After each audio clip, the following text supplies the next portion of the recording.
The U.S. railway network is massive. You'll find trains and tracks all over the country, but more difficult to find are electric trains. Though in many parts of the world, electric trains are the norm. Railway electrification has numerous environmental and operational benefits, but not in the U.S. Despite having one of the most extensive railway networks in the world, this country has very little electrified tracks.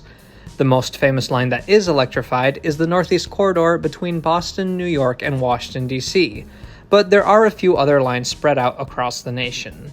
There used to be more. There are hundreds of miles of tracks that used to be electrified, but they're not anymore. For example, during the early 20th century, various mountainous lines in the Pacific Northwest and West Virginia became electric to overcome steep grades or to prevent dangerous fumes from entering long tunnels. In today's video, however, we're not going deep into the mountains. Today, I'm showing you an example of a line that runs right through the middle of the nation's capital, Washington, D.C. When you look at this line, you can clearly see that it used to be electrified. But it's not anymore. So what happened? And why was it electrified in the first place? Washington, D.C. is not only the capital of the United States, it's also where the headquarters are located for the National Passenger Railroad, Amtrak. Millions of passengers each year use Amtrak to travel in and out of Washington. But aside from being one of the country's busiest railway terminals, Washington's Union Station also marks a boundary between two very different railway systems. Coming from the north, there's the Northeast Corridor. The busiest line in the United States, this electrified railway is owned by Amtrak, and it sees frequent trains traveling at speeds of up to 150 miles per hour to major cities such as Baltimore, Philadelphia, New York, and Boston. But travel south from Union Station, and you'll find yourself on tracks that have more in common with the majority of America's railroad network. These are unelectrified tracks, with a lower top speed. They mark the beginning of freight-owned territory, where passenger trains are at the mercy of the freight companies dispatching their lines. Though Washington forms this interesting border, many trains on Amtrak's Northeast Corridor do continue south after stopping here, traveling into Virginia. Some go as far as the Carolinas, Miami, or New Orleans. When a train from New York arrives in DC, the electric locomotive will detach, and a diesel locomotive will take its place. This is a time-consuming process, but one that will be shortened somewhat when Amtrak's new hybrid trains are delivered in a few years. With a rumbling diesel engine up front, trains slowly make their way through the city, crossing the Potomac River into Virginia to begin their long journey south. One of my favorite spots to film diesel trains in DC is around L'Enfant Plaza. Between the museums and the federal office buildings, you'll get great shots of freight trains, Amtrak trains, and VRE commuter trains. But when filming, it's hard to miss these rusted metal portals that are suspended above the tracks. They're very similar to the ones holding the overhead catenary on the Northeast Corridor. If we look around a little more, we see signs on this bridge warning clumsy passersby to beware of the high voltage. Yes, it's unmistakable. These portals are meant to carry overhead catenary. But you can also see there are no wires, and the trains that run underneath, those are diesel trains.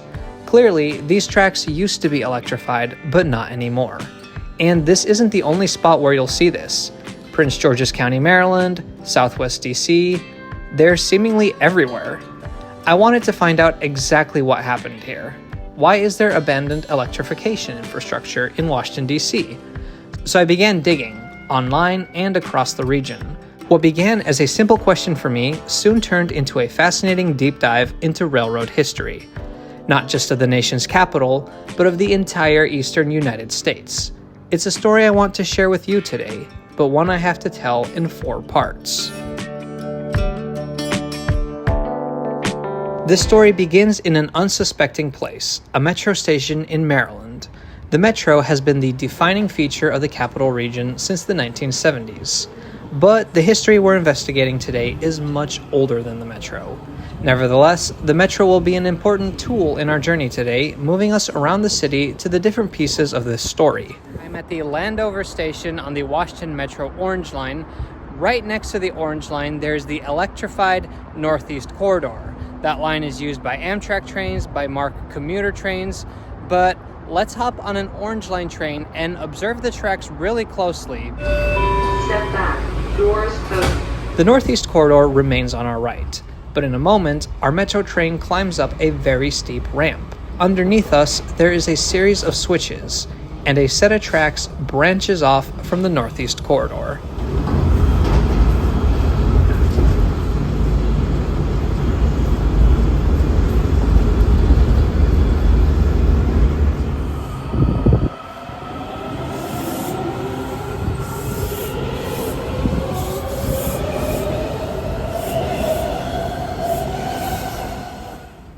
Alright, I'm one metro stop over at Cheverly Station. Now here at Cheverly, the station is actually wedged in between two separate railroad lines. On one side you have Amtrak's Northeast Corridor, just like we were just looking at, and on the other side of the station is the CSX Landover Subdivision, a line used by freight trains. And the split between the two tracks occurred underneath us basically as we were traveling from Landover to Cheverly.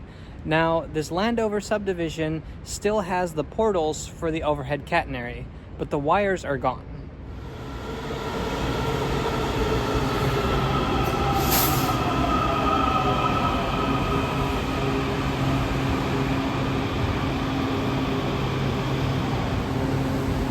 After Cheverly, the Northeast Corridor turns away from us to head towards Union Station. But we keep following the freight tracks. In fact, as we cross the border into the District of Columbia, the Landover subdivision dives underneath us as we approach Deanwood Station. This is Deanwood.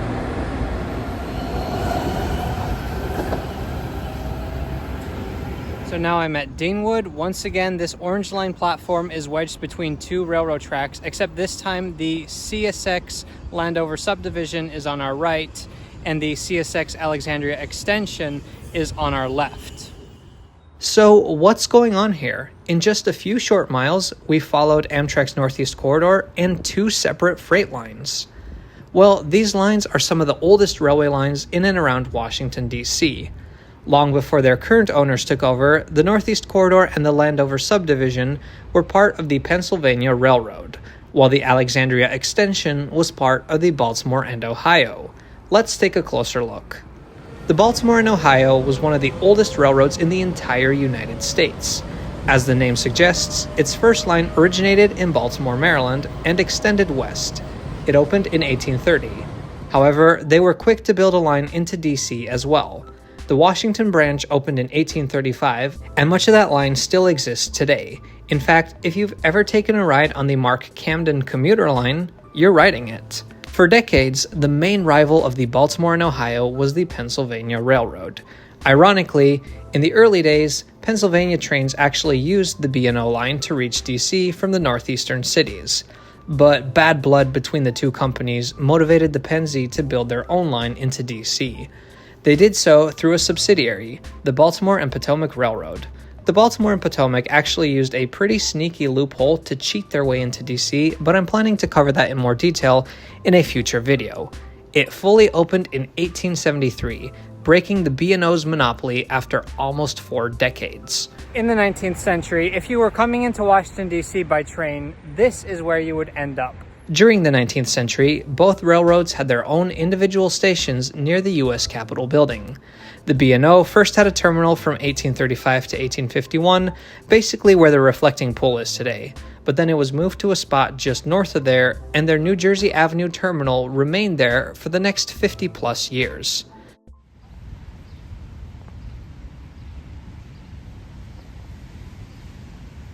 The Pennsylvania Railroad, on the other hand, and yes, I know it was technically the B&P, but since the company changed its name a few times, and it always pretty much just acted as an extension of the Pennsy anyways, that's just what I'm going to call it from now on. They had a station right on the National Mall. They gained access to all this federal land thanks to some powerful friends that they had in the US government. The B&P station was a beautiful building with historical significance. It's where President James Garfield was shot. This assassination attempt would ultimately be successful because 2 months later, he passed away from his injuries. Now, to tie it all back to the Landover subdivision, as Pennsy trains entered the District of Columbia, they turned southwest until they reached the Anacostia River. This is a route that you can still follow today by biking along the Anacostia River Trail. Once trains reached the river, they crossed over it on the Anacostia River Bridge.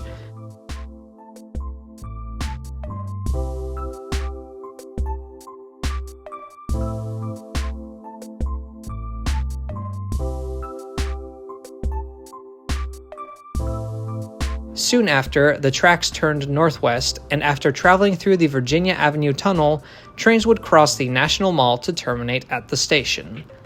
At the turn of the century, certain politicians wanted to get rid of those unsightly steam trains crossing the mall. The mall's not for trains, it's for food trucks. Duh. They proposed a Union Station, which would be shared by both the Baltimore and Ohio and the Pennsylvania Railroad. In fact, anytime you come across a Union Station in the US, that means that multiple companies used that same station. Washington Union Station opened in 1907, and both railroads switched all their passenger trains to the new station. The old stations were closed and sadly demolished. If you've ever visited DC, or if you live here, you've probably been to the site of the old B&P station. On that exact piece of land, they built the National Gallery of Art. The B&O didn't have to change much to serve Union Station, it was already more or less on their approach into the city. However, the Pennsy had to build a new connecting line, which today is the very southern end of the Northeast Corridor. But the old line never closed. It's still in use today as the Landover subdivision. Freight company CSX uses this line as a bypass for their freight trains to avoid Union Station. If you're interested in old infrastructure, it's a great line to spot. You have the Anacostia Railroad Bridge, which was first built in 1872 and then rebuilt in 1972, and there's the Virginia Avenue Tunnel, which also opened in 1872. This tunnel was originally double-tracked, but it was single-tracked from 1936 to 2008. If it doesn't look super old to you, that's because it was completely renovated in 2018 to be able to fit double-stacked freight trains.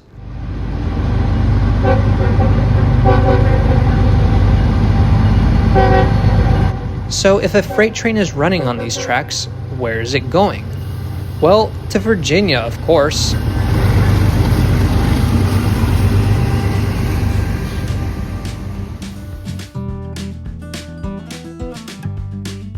So in history class, we all learned that the Mason-Dixon line marks the border between the North and South. But today, we are railroad historians, and from a railroad perspective, Virginia really is where the North meets the South.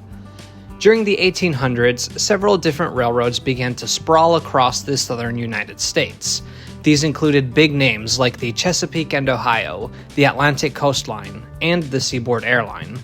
But all of these railroads terminated in Richmond, Virginia, which, let me check my notes, is not in DC. Don't get me wrong, I've been to Richmond, it's lovely, but as a railroad entrepreneur, I can imagine wanting to connect with the economic powerhouses of the Northeast. Of course, all the connections to Baltimore, Philly, and New York were in Washington. So rather than build competing lines, these companies all worked together to build a shared line headed north. This shared railroad eventually got the name the Richmond, Fredericksburg, and Potomac Railroad. By 1842, they had reached the Potomac River for the first time. Passengers could then get on a ferry to the other side of the river and connect to DC. But there would be no trains actually crossing the river for several more decades. Not that there weren't any bridges. The first bridge across the Potomac had opened in 1797, near Georgetown, years before the first railroads ever showed up. In 1809, another bridge was built much closer to downtown Washington, D.C. This wooden bridge was significantly longer than the older bridge, and in fact it was the longest bridge in the US for a while, so it eventually became known as the Long Bridge. But it was not a railroad bridge. The railroad sure would have liked it to be a railroad bridge. By the 1850s, a company known as the Alexandria and Washington had built tracks on both sides of the bridge, connecting to the Baltimore and Ohio in DC, and extending to Alexandria in Virginia. But the Virginia government forbade them from laying tracks over the bridge itself. So freight on both sides had to be unloaded, hauled across the bridge by other means, and then reloaded to continue to Alexandria. Finally, during the Civil War, tracks were laid over the Long Bridge, which was fully under the control of Union troops. but the bridge was not sturdy enough to handle heavy trains. Running lightly loaded trains was barely any more sustainable than the previous situation, so in 1865, a strong new bridge was completed, and after the war ended, the Baltimore and Ohio received the rights to run across the bridge into Alexandria. A lot happened during the 1870s. For one, the Richmond, Fredericksburg, and Potomac managed to extend their line north to Alexandria in 1872, meeting up with the already existing tracks. They did this through a complicated process of creating all sorts of small companies to bypass legal obstacles, but trains could now finally travel from places like Jersey City and Philadelphia down to Virginia, the Carolinas, Florida, all up and down the East Coast. The RF&P served as a connecting railroad, opening up trade and travel across distances that had previously never been possible. It seemed like everyone was a winner, but there was one big loser: the Baltimore and Ohio. Remember, I will be making a separate video about the bitter rivalry between the Pennsylvania Railroad and the B&O in the future, but suffice it to say, it was nasty. Like I said earlier, the Pennsylvania Railroad had some friends in very powerful places. Perhaps none were more powerful than Simon Cameron, who had been Secretary of War during the Civil War. While the Baltimore and Ohio was fixing their damaged infrastructure after the war, Cameron and his buddies were busy paving the way for the Pennsy to enter D.C. And just serving D.C. wasn't enough. With very little political opposition, the Pennsylvania Railroad received access to the Long Bridge, as long as they promised to fund its maintenance. While in 1870 the old bridge was destroyed by flooding and a new one was built. The Pennsy built it, and since they did, they got to decide who would use it. Pennsy trains? Of course. Trains from all of those other railroads coming from the south? You got it. They even hung up trolley wires so that streetcars from Virginia could share the bridge and run into DC. But their arch rival, the Baltimore and Ohio? Not a chance. The Pennsylvania Railroad flourished now that they controlled the gateway between the North and the South. Crushed by their nemesis, the B&O was forced to find an alternative way to reach Virginia. Which brings us back to Deanwood Metro Station.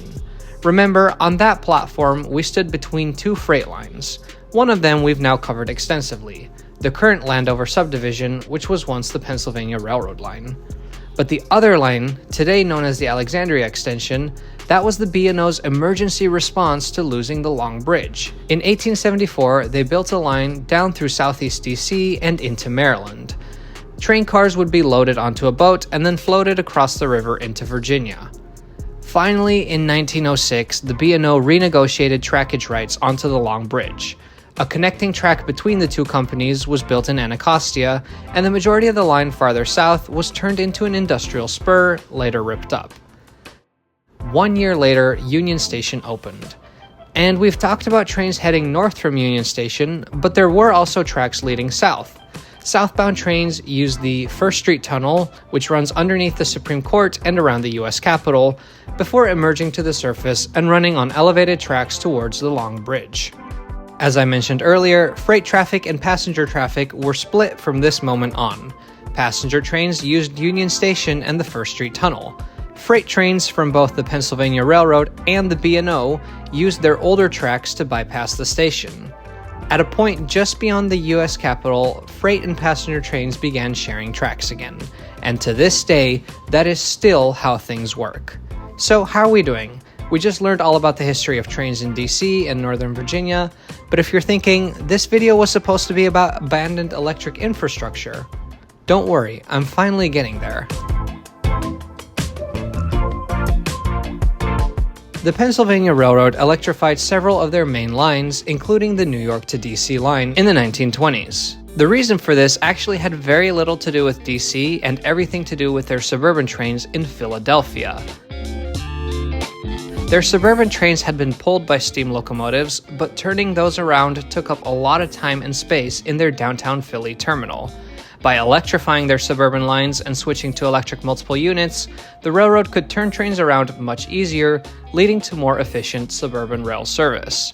For more detailed information on this, check out my recent video about regional rail in Philadelphia. But the benefits of electrification were apparent, and so the Pennsy quickly electrified their tracks in all directions, north to New York, west to Harrisburg, and south to DC. That's why the Northeast Corridor is electrified. It still is today. But the Pennsylvania Railroad also electrified the lines that were only used by freight service. We know this because we've seen the remnants of electrification in Cheverly, in Anacostia, in Navy Yard, and in L'Enfant Plaza. None of the railroads down south were electrified, so it begs the question, why did the Pennsylvania Railroad electrify their freight tracks in DC?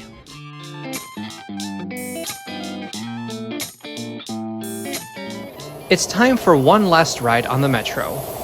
Our destination today is Potomac Yard Station in the city of Alexandria, Virginia. Potomac Yard is the newest station on the entire system, having opened in May of 2023.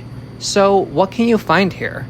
In this neighborhood, there's a residential area with the same name, there's a future university campus, the ghost of a sports arena that will never be. But there's one question we haven't answered yet. What does Potomac Yard have to do with the abandoned electrification that we were talking about earlier? Actually, everything. Without Potomac Yard, that electrification wouldn't have been there in the first place. Yes, ultimately, the southernmost point of the Pennsylvania Railroad was down here at Potomac Yard. Meanwhile, the northernmost point of the Richmond, Frederick, and Potomac was also at Potomac Yard. An enormous rail yard opened here in 1906. It wasn't very significant for passenger trains. Those switched locomotives at Washington Union Station, much like they do today. But for freight trains, this might as well have been the nation's capital. Thousands of cars were swapped here. In one half of the yard, freight trains coming from the north were sorted and sent south. In the other half, the opposite happened, where cars originating in the south were consolidated into northbound trains. Technically, this area wouldn't become a part of Alexandria until 1930. Back then, it was a town known as Potomac. Around the yard, residential neighborhoods like Mount Ida and Del Rey popped up, housing the thousands of workers who made a living in the rail yard. These are still some very charming neighborhoods today. The electrification of the northeastern United States ended at Potomac Yard. This is so that freight trains run by the Pennsylvania Railroad could use electric locomotives the entire way. Since so many of the Pennsylvania's important lines were electrified, they had electric locomotives for both passenger and freight trains. It would be kinda strange to switch to diesel for the last few miles from DC to Potomac Yard, so of course they electrified the freight bypasses, the Long Bridge, and the tracks through Arlington County, Virginia. In fact, Northern Virginia was one of those rare places where you could see electric freight trains next to diesel passenger trains. That's something that seems impossible in America today. So, what happened? Well, as I've discussed in many previous videos, the years after World War II were a period of decline for American railways. As passenger rail no longer became lucrative, the government stepped in, forming Amtrak in 1971 to take over passenger service. But on the freight side of things, troubling finances led to significant mergers. The Pennsylvania Railroad and its former rival, the New York Central, had merged in the 1960s to form Penn Central, which in 1976 became the government-owned Conrail system. Conrail, whose system was mostly dieselized, ripped down the overhead catenary where they no longer needed it in the DC area in the 1980s. Meanwhile, the B&O and many of the southern railroads also stepped into various mergers, eventually forming CSX and Norfolk Southern. In 1990, most of Conrail's network was divided between these two companies, and that's how the railroad network that we know in the eastern United States today was formed. And that's why CSX owns all the tracks in the DC area except for the Northeast Corridor. Since all the lines on both sides of Potomac Yard are now owned by the same company, there's no more need for a big yard. It was dismantled in 1989 and subsequently redeveloped. If you're ever in the area and you think to yourself, wow, that's a nice park, now you know it used to be a rail yard, an electrified rail yard. So that's the story. Washington, D.C. has several railway lines that used to be electrified but are not anymore. They were electrified in the first place to let electric freight trains reach Potomac Yard in Northern Virginia, which was the largest and most important rail freight yard in the eastern United States. But the yard doesn't exist anymore, and freight trains in the United States are pretty much all diesel hauled now. Nevertheless, the portals remain, and it's an interesting feature of what could otherwise seem like a pretty normal railway line. I started this video just seeking an answer to one simple question, but I uncovered so much railway history. And honestly, I had no idea that Washington, D.C. played such a significant role in the history of railroads in the United States. I'm planning to do more videos like this, where I travel around the area looking for remnants of what once was. But this wasn't an easy video to make. Between the research, making all the maps, and all the site visits, I put a lot of effort into this. So if you enjoyed this video, I would really appreciate it if you liked it and subscribed to Trains Are Awesome. We have so much more cool content coming from all around the world, and I want you to be a part of it. So thank you so much for watching today. We'll see you next time.